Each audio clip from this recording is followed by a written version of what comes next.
تبارك الذي نزل الفرقان على عبده ليكون للعالمين نذيرا ورحمة الله وبركاته بسم الله والحمد لله والصلاة والسلام على رسول الله وبعد আলহামদুলিল্লাহ আমরা লেসন 13 কে শেষ করেছিলাম গত ক্লাসে।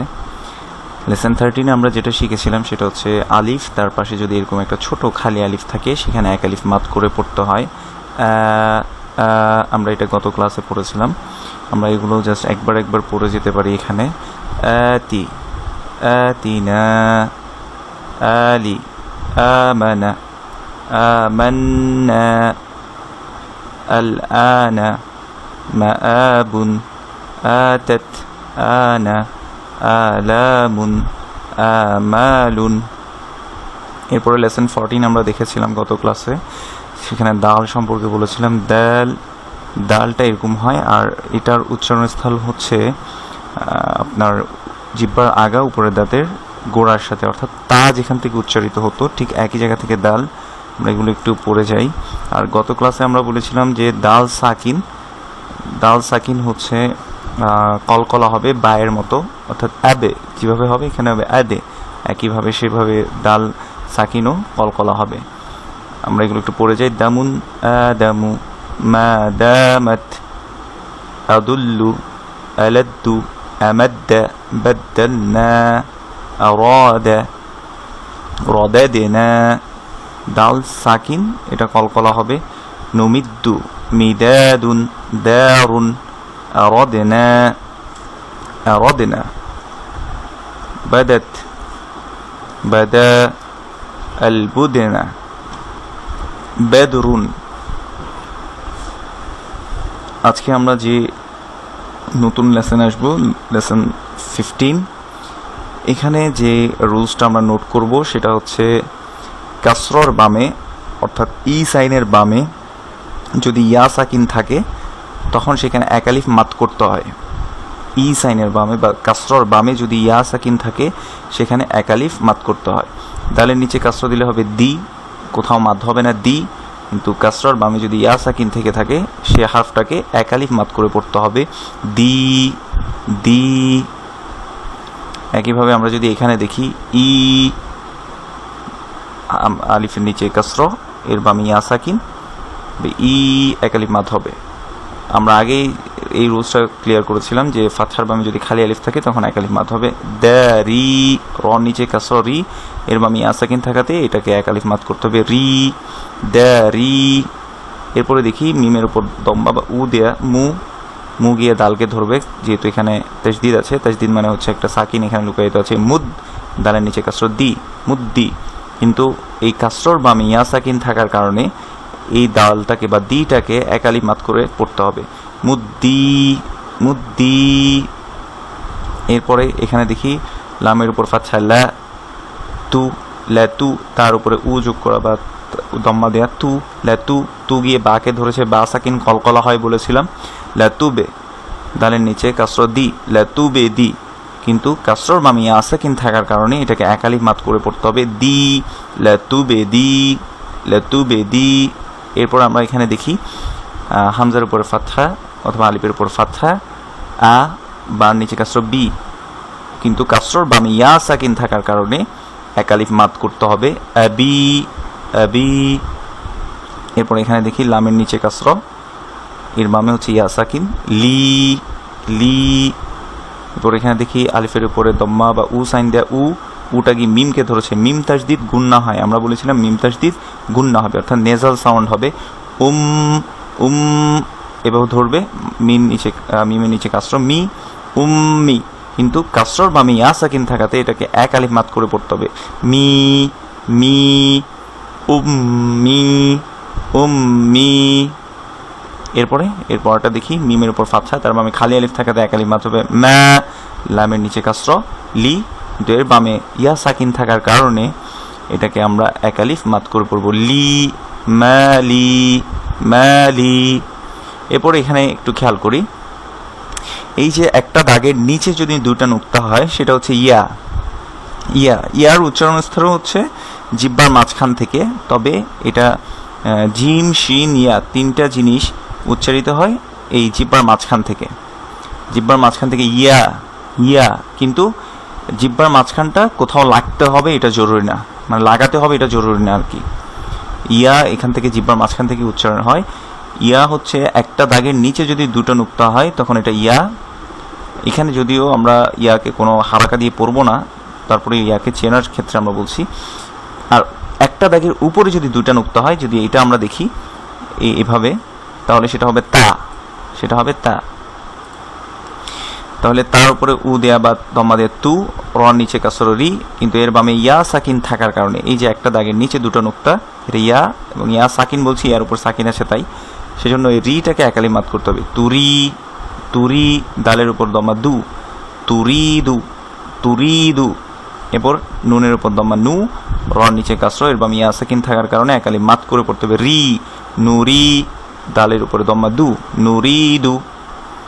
এরপরে আলিফের উপর দম্মা উ, র নিচে কাসর রি, এর বামে ইয়া সাকিন থাকার কারণে এই রিটাকে এক আলিফ মাত করতে হবে রি, উরি, দালের উপর দম্মা দু, উরি দু।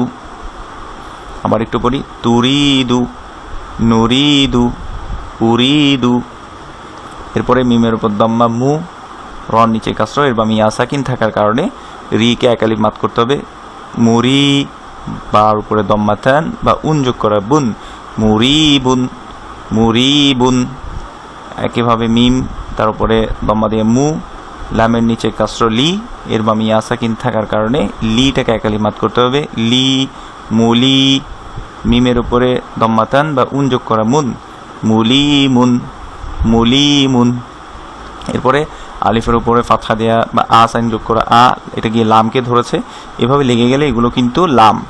আমরা দেখি যে সংযুক্ত অক্ষরে যদি আলিফ বা এরকম কোনো কিছু আসে, এটা কিন্তু বামে কারোর সাথে লাগছে না, আমরা যদি একটু খেয়াল করি, কিন্তু যদি বামে এভাবে লেগে যায় সেটা হচ্ছে লাম, সেটা লাম। আলিফ আর লামের মধ্যে অনেক সময় আমাদের কনফিউশন ক্রিয়েট হয়, কোনটা আলিফ কোনটা লাম। লাম হচ্ছে তার বামের হারফের সাথে লেগে যাবে এভাবে সংযুক্ত অক্ষরে, কিন্তু দেখেন এটাও কিন্তু একই শব্দে, কিন্তু আলিফটা কিন্তু এভাবে লেগে যায়নি, আলিফটা সিঙ্গেল এসছে, সে কখনো লেগে যায় না। তবে যদি শেষে আসে তখন এভাবে এসে ডানে লেগে যায়, এটা আমরা ইনশাল্লাহ উদাহরণ আসলে দেখাবো। কিন্তু প্রথম থেকে শুরু, মানে প্রথম দিক থেকে যদি ডান থেকে আসে তখন বামের সাথে কখনো লাগে না আলিফ।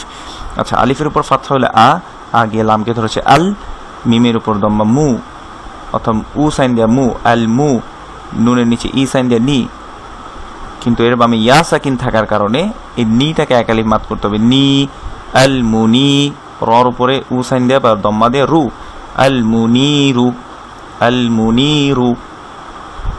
এরপরে ইয়াতে আসি, মিমের উপর দম্মা দিয়া মু, নুনে নুন নিয়া কাসরা, যেহেতু এখানে ইয়া গিয়ে ধরবে নি, মুনি, বার উপর দম্মাতেন বুন, মুনি বুন।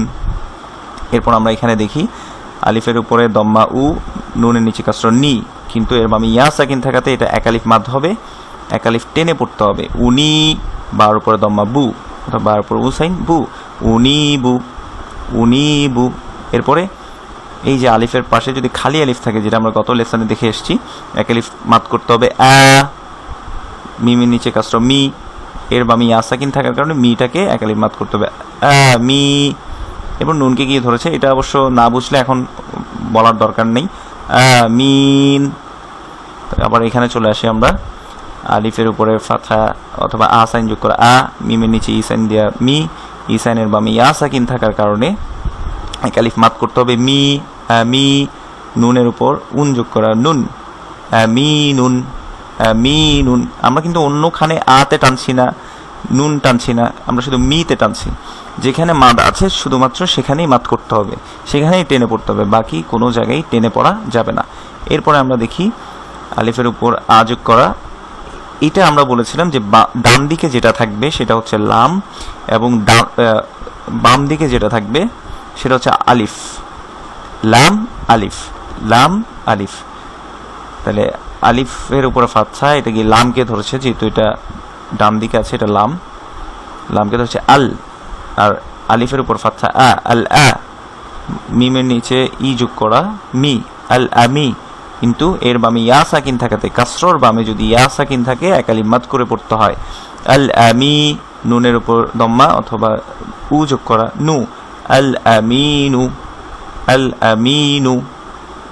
এরপরে আমরা এখানে দেখি আলিফের উপর ফাতহা আ, বার উপর ফাতহা বা, কিন্তু এর বামে খালি আলিফ থাকাতে এক আলিফ মাদ করতে হবে আবা, আবা।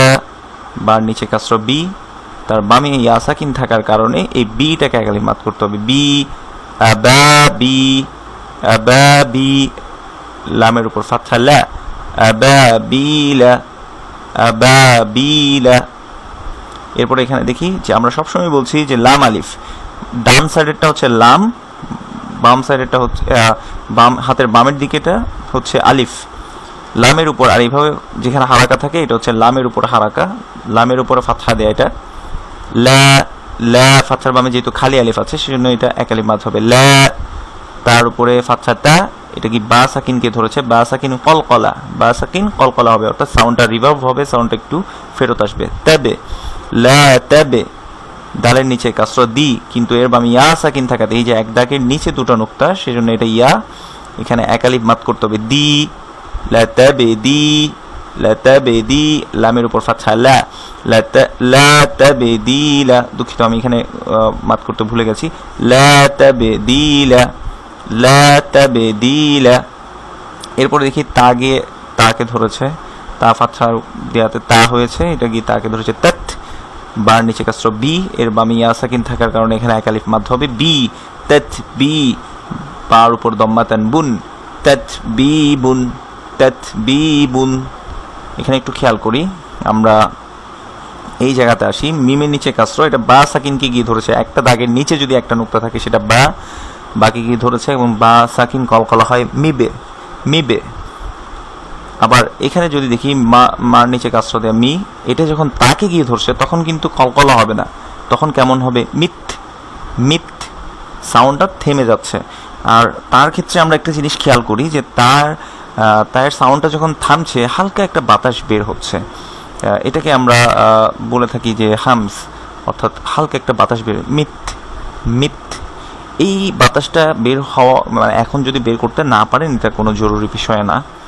এরপর আমরা এখানে দেখি মিমের নিচে কাসর, এটা কি নুন সাকিনকে ধরেছে, একটা দাগের উপরে যদি একটা নুক্তা হয় সেটা হচ্ছে নুন।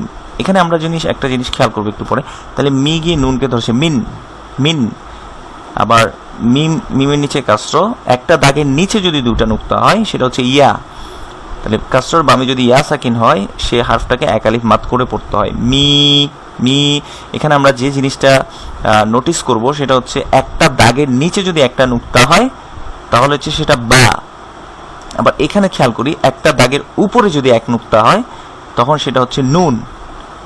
এবার আসি এখানে, একটা দাগের উপরে যদি দুটা নুক্তা হয় তখন সেটা হচ্ছে তা, আর যখন একটা দাগের নিচে দুটা নুক্তা হবে তখন সেটা হচ্ছে ইয়া।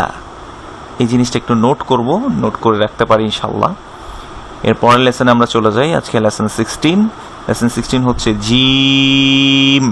যখন আমরা শুধু হারফটা পড়বো হারাকা ছাড়া, যদি হারফটা পড়ি শুধু, জিমের নুকটা হচ্ছে নিচের দিকে আর জিমে বাতাস বন্ধ থাকবে, জিম, জিম, জিম। জিমের উচ্চারণস্থল কোথায় আমরা একটু দেখে আসি। জিমের উচ্চারণস্থান হচ্ছে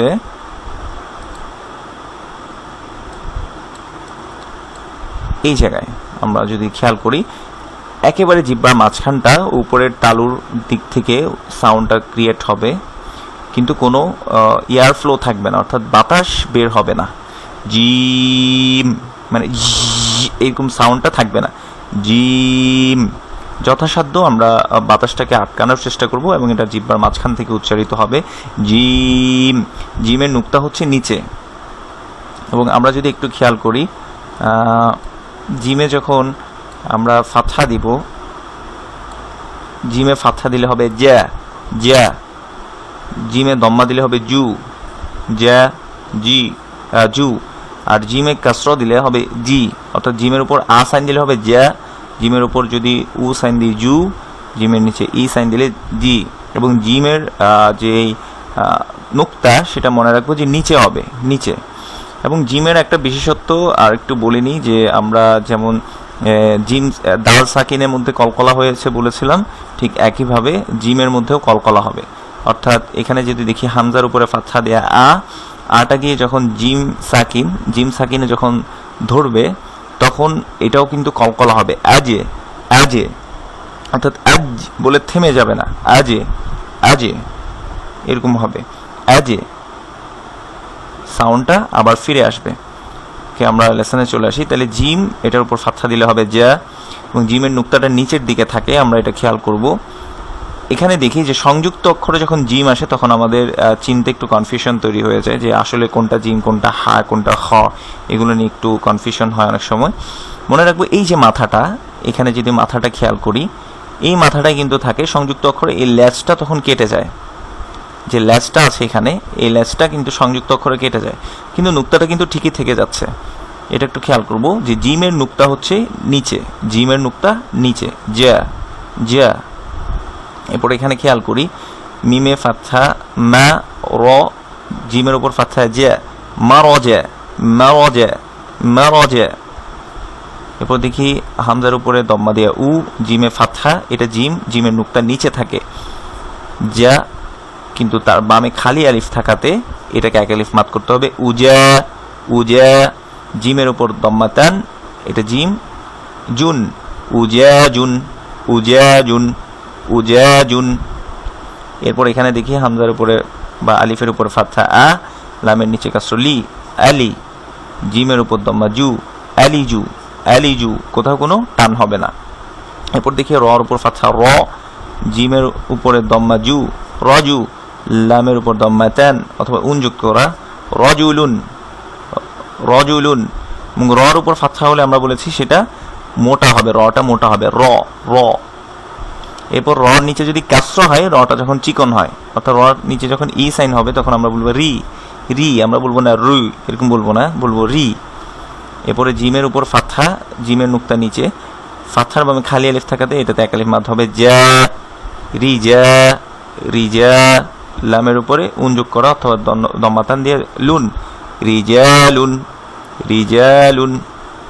এরপর মিমের উপর ফাতহা দেয়া মা, জিমের নিচে কাসর জি, মাজি, কিন্তু এর বামে যে ইয়া সাকিন আছে সেজন্য জিটাকে এক আলিফ মাদ করতে হবে, জি মাজি।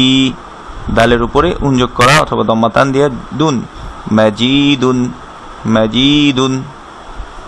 এরপর এখানে দেখি জিমের উপর ফাতহা দেয়া যা গিয়ে বার উপরে তাসদিদ দেওয়া মানে হচ্ছে বাকে গিয়ে ধরবে, আগের যা সাউন্ডটা গিয়ে বাকে ধরবে, জ্যাব, বার উপর আবার ফাতহা দেয়া, তাসদিদের উপর ফাতহা বা, জাব্বা, কিন্তু এর বামে খালি আলিফ থাকাতে এই যে ফাতহার বামে খালি আলিফ সেজন্য এটা এক আলিফ মাদ হবে, জাব্বা, জাব্বা। রর উপর দম্মাতান অথবা যুক্ত করা, রুন, জাব্বারুন, জাব্বারুন। এরকম দম্মা বা দম্মাতান হলে রটা মোটা হবে, জাব্বারুন। এরপরে এই জাব্বা জাব্বা কিন্তু সেম, জাব্বা, এটাকে আর এক্সপ্লেন করছি না। রর নিচে কাসর দেয়া রি, জাব্বারি, কিন্তু কাসরর বামে বা ই সাইনের বামে ইয়া সাকিন আছে এখানে, এই যে এক দাগের নিচে দুটা নুক্তা, এটা হচ্ছে ইয়া, তাহলে কাসরর বামে ইয়া সাকিন থাকলে এক আলিফ মাদ করতে হবে এটাকে, রি, জাব্বারি। নুনের উপর ফাতহা না, জাব্বারিনা। এরপর আমরা এটা দেখি, আচ্ছা এই পৃষ্ঠাটা আমরা আগামী ক্লাসে ইনশাআল্লাহ কভার করব। আচ্ছা এতটুকু পর্যন্ত থাকুক। সুবহানাকাল্লাহুম্মা ওয়া বিহামদিক, আশহাদু আল্লা ইলাহা ইল্লা আনতা, আস্তাগফিরুকা ওয়া আতুবু ইলাইক। আসসালামু আলাইকুম ওয়া রাহমাতুল্লাহি ওয়া বারাকাতুহু।